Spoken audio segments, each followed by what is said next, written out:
banding together.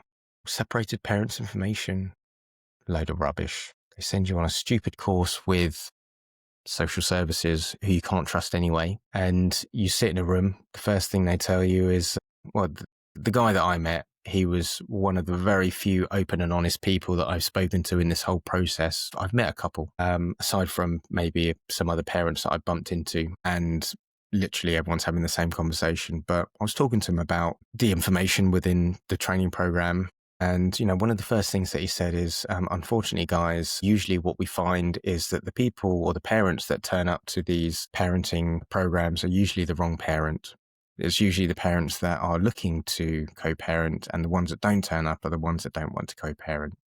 And again, why is none of this documented? Why is none of this held accountable or taken into consideration during the process when decisions are being made? It's completely ignored.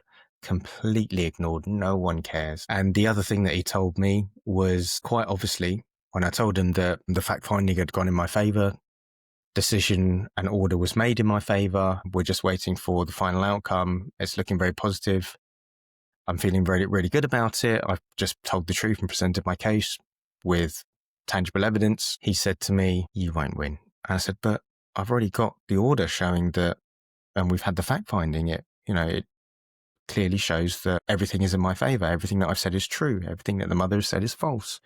Surely that will mean that when we go to the final directionals hearing, then things will go in my favor. And he said, it doesn't work like that. Why doesn't it work like that? Somebody tell me. Well, he knew. Big red flag there straight away. Learning from abroad.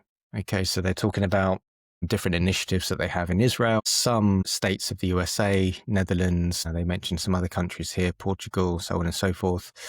In essence, what they say, and if you scan through this very quickly, I think the main kind of assumptions are, or the main suggestions are, that for countries where they have a starting point of 50-50 or even 35% and work back from there, then there's less conflict, there's less need to go into court, there's less stress on the parents